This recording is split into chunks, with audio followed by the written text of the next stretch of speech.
Hi friends, this is Venkatesh Devasani. ఈరోజు మనం discuss చేయబోతున్నటువంటి important current అఫైర్స్లో భాగంగా మొదటి టాపిక్ చూడండి.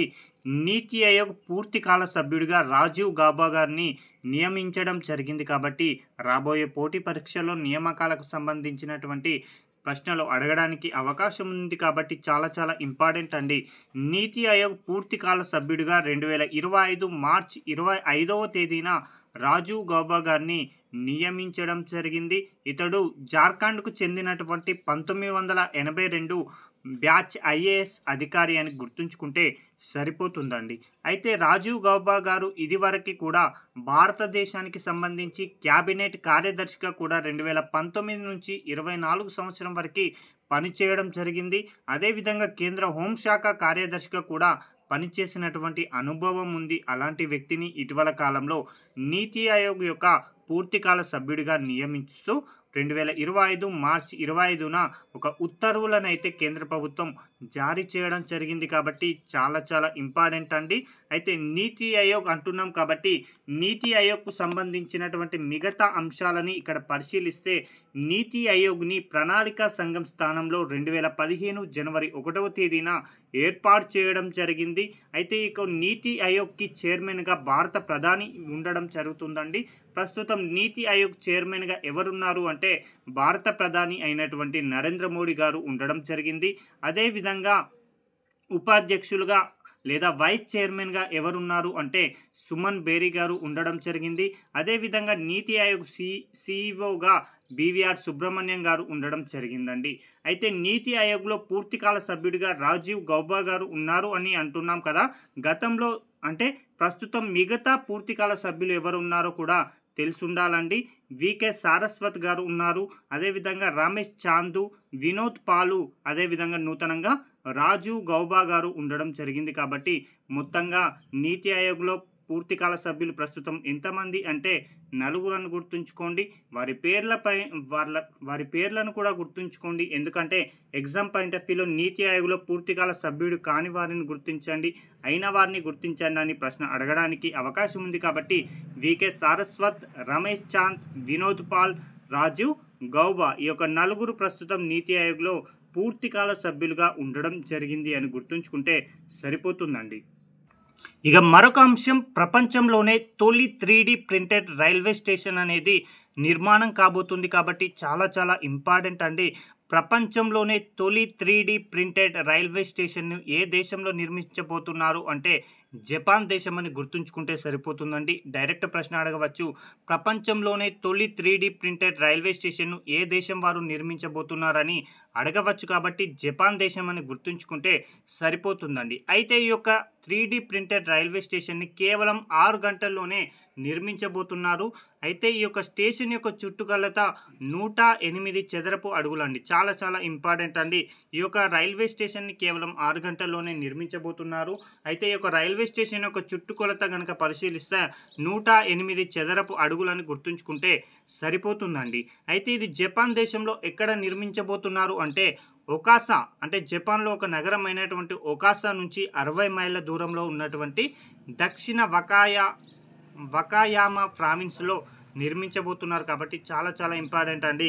దక్షిణ వకామాయ ప్రావిన్స్లో ఈ యొక్క ప్రపంచంలోనే తొలి 3D ప్రింటెడ్ రైల్వే స్టేషన్ను నిర్మించబోతున్నారు. దీనిని కేవలం 6 గంటల్లోనే నిర్మించబోతున్నారనే అంశాన్ని గుర్తుంచుకుంటే సరిపోతుందండి. ఇక స్పోర్ట్స్కు సంబంధించి అతి ముఖ్యమైనటువంటి ఆట కబడ్డీ అండి. కబడ్డీకి సంబంధించినటువంటి వరల్డ్ కప్ని 2025 సంవత్సరంలో నిర్వహించడం జరిగింది. దీనికి ఆతిథ్యం ఇచ్చినటువంటి దేశం వచ్చేసి ఇంగ్లాండ్ దేశం అండి. చాలా ఇంపార్టెంట్. కబడ్డీ వరల్డ్ కప్ 2025కి ఆతిథ్యం ఇచ్చిన దేశం ఏది అని డైరెక్ట్ ప్రశ్న అడగవచ్చు. కాబట్టి ఇంగ్లాండ్ అని గుర్తుంచుకుంటే సరిపోతుందండి. అయితే మొట్టమొదటిసారిగా ఆసియా వెలుపల ఈ యొక్క వరల్డ్ కప్నైతే నిర్వహించడం జరిగింది కబడ్డీకి సంబంధించి. కాబట్టి చాలా ఇంపార్టెంట్ అండి. అలాంటి ఆసియా వెలుపల నిర్వహించిన మొట్టమొదటి కబడ్డీ వరల్డ్ కప్కి ఆతిథ్యం ఇచ్చిన దేశం ఏది అంటే మాత్రం ఇంగ్లాండ్ అని గుర్తుంచుకుంటే సరిపోతుందండి. ఇందులో పాల్గొన్న జట్లు కనుక చూసుకుంటే పురుషుల ఈవెంట్లో 9 జట్లు పాల్గొన్నాయి. అదేవిధంగా మహిళల ఈవెంట్లో 6 జట్లు అనేవి పాల్గొనడం జరిగింది. అయితే ఇది ఎన్నవ ఎడిషన్ అంటే మాత్రం 2వ ఎడిషన్ అని గుర్తుంచుకోండి. దీనిని 2025 మార్చి 17 నుంచి 23 వరకు కూడా ఇంగ్లాండులో నిర్వహించడం జరిగింది. అయితే ఫైనల్లో అంటే పురుషుల విభాగంలో మరి మహిళల విభాగంలో ఈ 2 విభాగాలలో భారత్ ఫైనల్కు చేరడం జరిగింది. అదేవిధంగా ఫైనల్లో ఆతిథ్య దేశమైనటువంటి ఇంగ్లాండ్ను ఓడించి పురుషుల ఈవెంట్లో అదేవిధంగా మహిళల ఈవెంట్లో భారత్ అనేది విజేతగా నిలవడం జరిగింది అని గుర్తుంచుకుంటే సరిపోతుందండి. ప్రశ్న ఏ విధంగా అడగవచ్చంటే 2025లో నిర్వహించిన కబడ్డీ వరల్డ్ కప్ పురుషుల విభాగంలో విజేత ఎవరు అంటాడు, లేదా మహిళల విభాగంలో విజేత ఎవరు అని అడగవచ్చు. కాబట్టి రెండింటిలో భారత విజేతగా నిలిచింది. లేదా ఒకవేళ ఆతిథ్యం ఏది ఇచ్చింది అంటే మాత్రం ఇంగ్లాండ్ అని గుర్తుంచుకుంటే సరిపోతుందండి. ఇక మరొక అంశం అండి, ఒక అవార్డుకు సంబంధించిన అంశం కొమ్రం భీం జాతీయ అవార్డు అండి. చాలా చాలా ఇంపార్టెంట్ ఉన్నటువంటి అవార్డు అండి. కొమ్రం భీం జాతీయ అవార్డు 2025 అండి. 2024 సంవత్సరానికి సంబంధించినటువంటి కొమ్రం భీం జాతీయ అవార్డుని 2025 సంవత్సరంలో ప్రదానం చేయడం జరిగింది. అలా 2024 సంవత్సరానికి సంబంధించినటువంటి కొమ్రం భీం జాతీయ అవార్డుని గెలుచుకున్నటువంటి వ్యక్తి ఎవరు అంటే సినీ నటుడుగా డైలాగ్ కింగ్గా పేరు పొందినటువంటి సాయి కుమార్ గారు ఈ యొక్క అవార్డునైతే అందుకోవడం జరిగింది.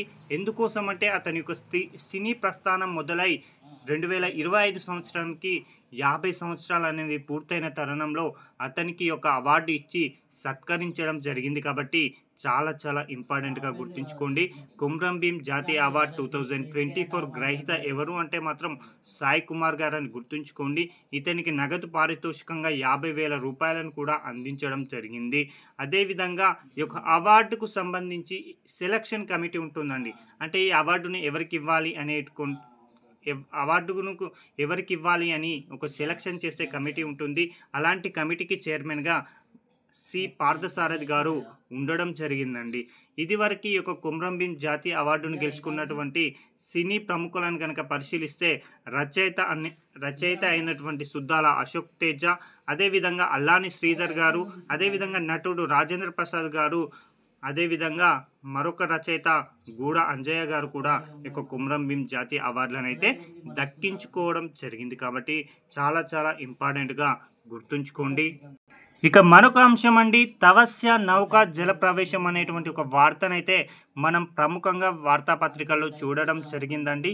ఏంటిది తవస్య నౌక జలప్రవేశం, దీనిని ఎక్కడ తయారు చేశారు అనేది చాలా చాలా ఇంపార్టెంట్ అండి. మన దేశం రష్యా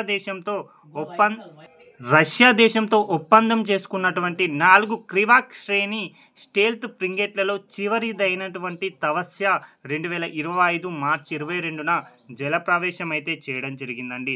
ఏం లేదండి, మన దేశం వచ్చేసి రష్యా దేశంతో 4 క్రివాక్ శ్రేణి స్టీల్త్ ఫ్రిగేట్లతో 4 నౌకల కోసమై ఒక ఒప్పందాన్ని 2016 సంవత్సరంలో చేసుకోవడం జరిగింది. అందులో భాగంగా చివరి నౌకను ఇటీవల కాలంలో మనకు అందించడం జరిగింది. అలాంటి చివరి నౌక 2025 మార్చి 22న జలప్రవేశం అయితే చేయడం జరిగింది. ఇది గోవా షిప్ యార్డ్ లిమిటెడ్ వారు నిర్మించినటువంటి 2వ ఫ్రిగేట్ అండి. దీనికి సంబంధించిన అంశాలను చాలా చాలా ఇంపార్టెంట్ అండి. ఇక్కడ చూడండి, భారత్ అదేవిధంగా రష్యా ఈ 2 దేశాలు 2016 అక్టోబర్ 4న 4 అదనపు క్రివాక్ క్లాస్ స్టెల్త్ ఫ్రిగేట్ల కోసమై ఒక అంతర్ప్రభుత్వ ఒప్పందంపై అయితే సంతకం చేశాయండి. అంటే ఏం లేదండి, 2016లో ఈ 4 నౌకల కోసమై ఒక ఒప్పందాన్ని అయితే చేసుకోవడం జరిగింది. ఈ యొక్క ఒప్పందం ప్రకారం 2 నౌకలు అనేవి అంటే 2 నౌకలను రష్యా దేశం వారు మనకు అందిస్తారు. మరో 2 నౌకలు మనం సొంతగా మన దేశంలో తయారు చేసుకోవడం జరుగుతుంది. అందులో భాగంగా ఒప్పందం ప్రకారం 2 నౌకలను రష్యా నుంచి మనం నేరుగా దిగుమతి చేసుకున్నామండి. చాలా చాలా ఇంపార్టెంట్ అండి. మరో 2 వచ్చేసి గోవా షిప్ యార్డ్లో మనం తయారు చేసుకోవడం జరిగింది అని గుర్తుంచుకోండి. చాలా చాలా ఇంపార్టెంట్. అయితే ఈ తవస్య అనేది మనం సొంతగా తయారు చేసుకున్నటువంటి 2వ నౌక అండి. చాలా చాలా ఇంపార్టెంట్గా గుర్తుంచుకోండి. గతంలో రష్యా నుంచి రెండు రెండు నౌకలనైతే దిగుమతి చేసుకోవడం జరిగింది గతంలో. ఇప్పుడు మనం గోవా షిప్ యార్డ్‌లో మనం ఈ యొక్క ఒప్పందం ప్రకారం 2 నౌకలను తయారు చేసుకున్నాం. మొదటిది ఇదివరకే జలప్రవేశం అనేది చేయడం జరిగింది.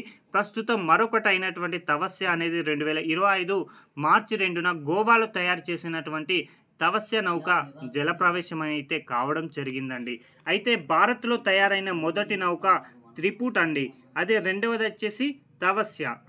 అదేవిధంగా రష్యా నుంచి వచ్చినవి గతంలో తుషిల్, అదేవిధంగా తమాల్ అండి. మళ్ళొక్కసారి చెప్తానండి, మంచిగా వినండి.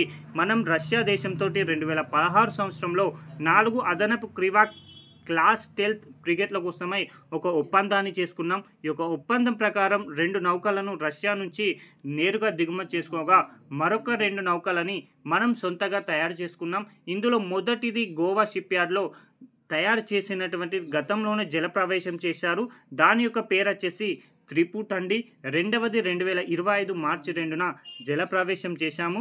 దాని పేరు తపస్య అండి. అదేవిధంగా రష్యా నుంచి గతంలో వచ్చినటువంటివి తుషిల్ అండి, అదేవిధంగా తమాల్ అండి. ఈ రెండింటిని కూడా చాలా చాలా ఇంపార్టెంట్ అండి. ఎగ్జామ్ పాయింట్ ఆఫ్ వ్యూలో ఏ విధమైన ప్రశ్న అయినా అడగడానికి అవకాశం ఉంది కాబట్టి చాలా చాలా ఇంపార్టెంట్గా గుర్తుంచుకోండి. అయితే తపస్య యొక్క పొడవు ఎంతగా ఉంది అంటే 124.8 మీటర్లు ఉండగా వెడల్పు 15.2 మీటర్లుగా ఉండడం జరిగింది. చాలా చాలా ఇంపార్టెంట్ ఉన్నటువంటి అంశంగా గుర్తుంచుకోండి. Thank you.